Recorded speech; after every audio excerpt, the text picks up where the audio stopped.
I recently had the pleasure of checking out Bret Weinstein's Coalition of the Reasonable, and there was an extremely interesting and intelligent gentleman named Cameron Stevens who made a comment, and he used the word quintessence not in the way it's ordinarily used. He used it referring to a philosophical concept. And I asked a brief question about it, what the difference between quintessence and essence was. And he says it was like the essence of the essence. And it struck me because, of course, it contains the quint at the beginning, which suggests five, and indeed, we can see here in the etymology that it's essentially the fifth essence, or a fifth essence, or an essence of five. And of course, this reminded me immediately of the five-element theory. And it occurred to me that you can think of five-element theory as being what is required for essence to, let's say, persist. So I know that quintessence is thought of as the fifth element in the Western element system. I don't know a lot about the Western element system. So I'm not going to talk about this from the point of view of the Greeks or from any other kind of Western point of view. I'm going to talk about it from a Westerner's perspective of five-element theory. And first I'm going to describe, well, let me say one more thing about the historical thing, which is that my sense is that in the ancient world there was a fair amount of cross-pollination.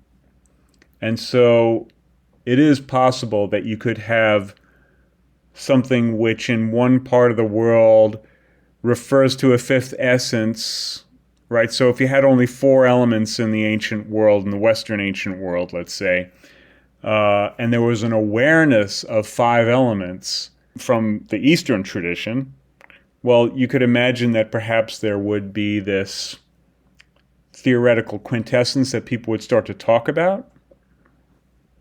At any rate, let's put aside the Western thing. One of the things that I find most interesting about the Chinese conception of five elements is that it has a set of relationships built into it that, as far as I understand, makes it a bit more interesting than the Western element system. And so the traditional terms are seen here, depicted before you, with the primary cycle. So the Shen cycle is the cycle of production, and so we can see quite clearly that, let's start here at water. Water produces wood. I think you could say that wood is a representation of life in general. So we can get to that more later. But basically, nothing's going to grow without water. The wood naturally produces fire. And you could say that in the case of life in general, there is a metabolism required. So there's this kind of processing. And then there's a byproduct of the fire, which is essentially ash, which falls to earth. So you get that residue of the fire. And then over the course of time and accumulation, you get forces which come to bear that cause the earth to create formations. You get, in essence, rock, hardness, structure, right? And then the transition from metal to water is one which is mysterious, but I think that in some respects that's what points us to a deeper interpretation of what's going on here, because these are all poetic terms, and they're not really talking literally about water, wood, fire, earth, and metal.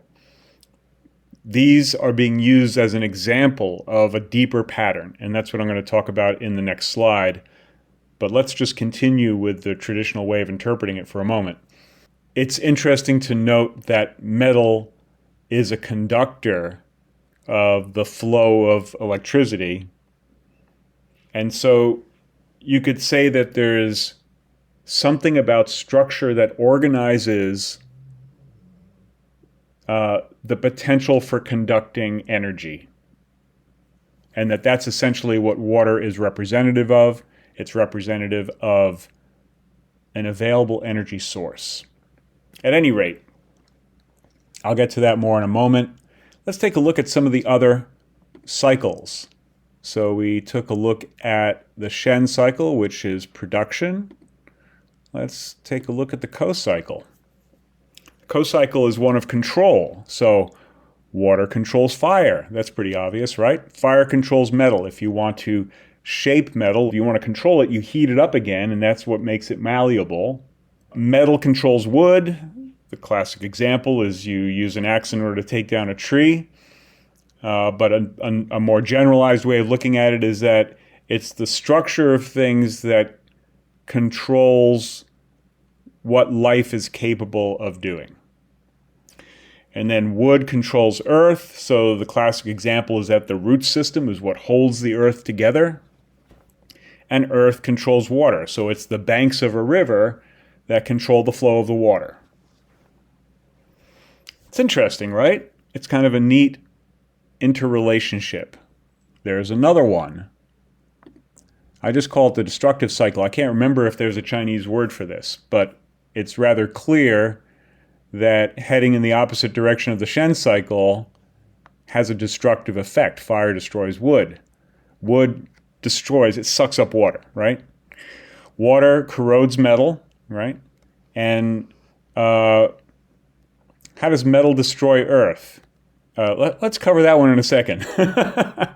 Earth, obviously, you can extinguish fire by throwing earth on top of it, right? So the byproduct of things, once it is incorporated into a structure, is no longer a free element. It's like it's been subsumed into a structure. So like you could say that earth, in a sense, is like the raw material byproduct of some kind of a process, which is what fire is. So life is this kind of process that produces a byproduct, right? That would be your Shen cycle. And that byproduct is then turned into the next generation. It's like the raw material for, let's say, the building or the conditions, overall conditions that life must then adapt to. So once the materials, the raw materials have been used up, you could say that, well, yes, metal, that process of determining order is something that has scooped up the resources available for constructing that order. So that was a long-winded way of saying something. Let's take a look at what I believe is a more flexible interpretation of the five elements. So as I mentioned before, we can think of water as available energy. And life is essentially something which is able to take energy that's available and have some intention that it will use it for, which is, of course, the action.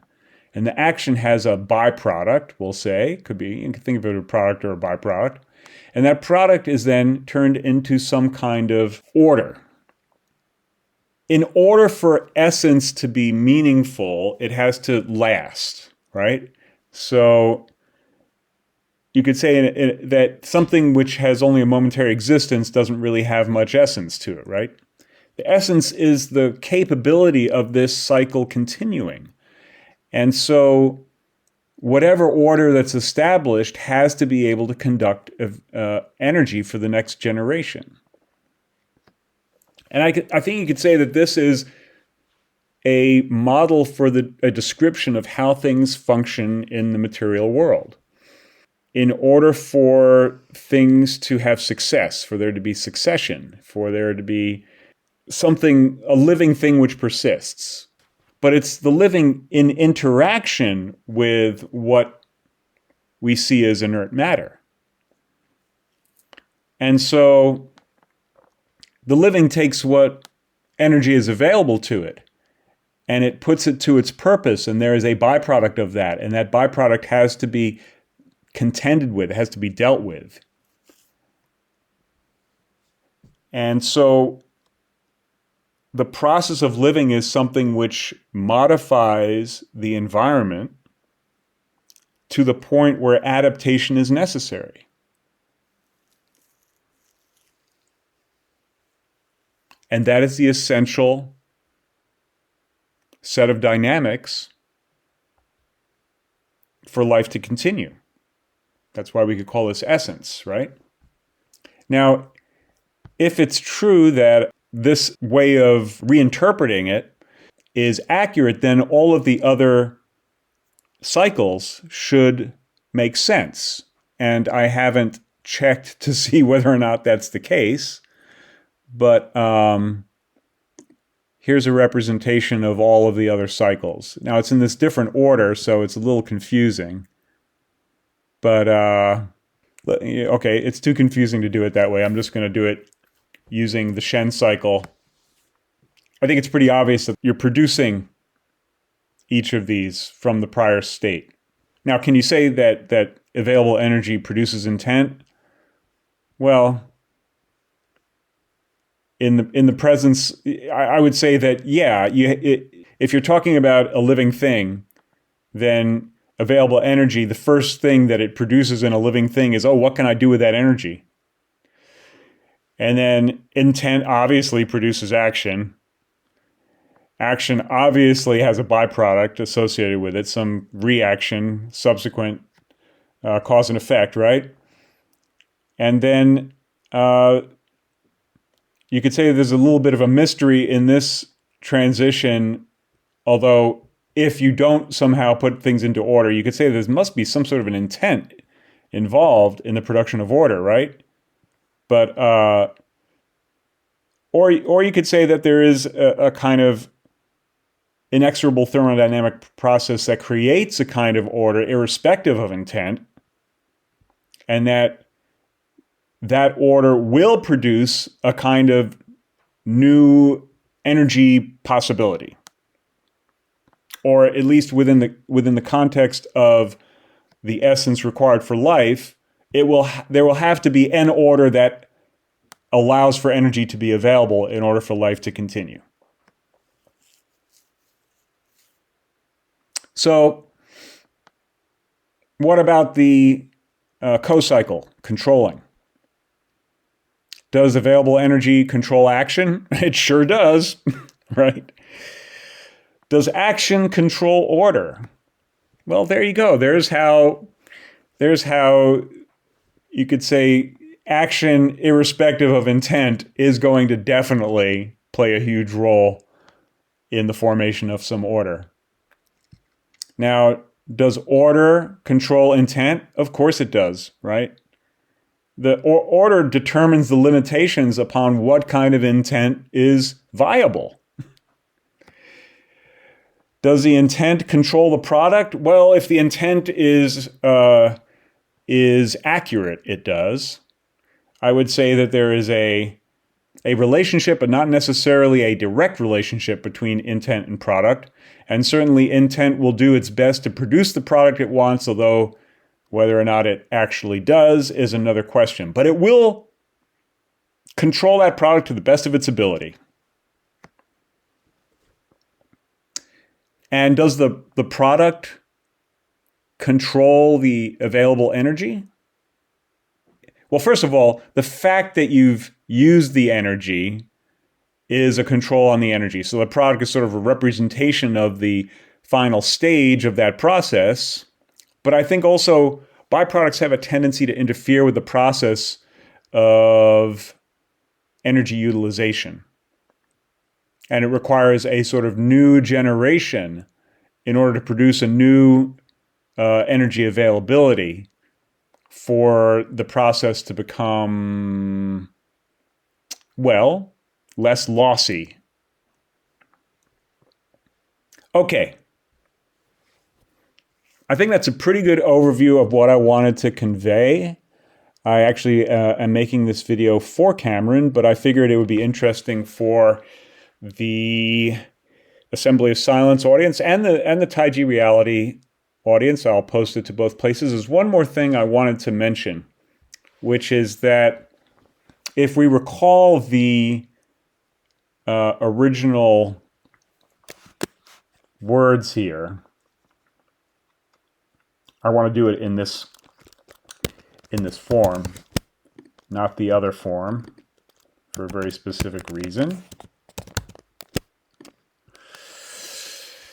It has to be noted that in the Chinese system, fire and water here are represented as symbols. And those symbols are...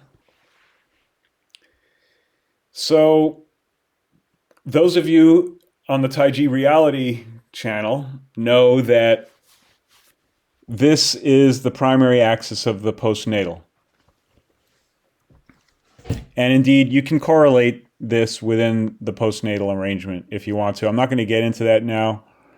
But the reason I want to mention this is that this suggests two things. One, postnatal obviously has to do with the things which are born. The things of this world, the marriage of spirit and matter. It suggests a more essential essence. We could call it perhaps a tri-essence. And I would make the claim that the tri-essence is represented by the trigrams, and that the prenatal arrangement of the trigrams is a representation of, we might say, divine essence. And the postnatal is the transformation that occurs when spirit is embedded within matter. What happens to consciousness? Because the crux of the theory that I've proposed regarding the trigrams is that they are a representation of the fundamental aspects of consciousness. That is, sense, memory, and imagination. And so what we see here is an interesting set of models discussing both spiritual and physical processes that are linked to each other. And if you're interested in exploring the tri-essence further, please take a look at the Taiji Reality YouTube channel. And there are also a number of papers on the Taiji Reality Substack, taijireality.substack.com. In the section to the right, that's sort of the highlight papers. I can't remember what I called it. At any rate, hopefully that wasn't too long-winded. I hope Cameron and everyone else found it interesting. Thanks for your attention. Adios.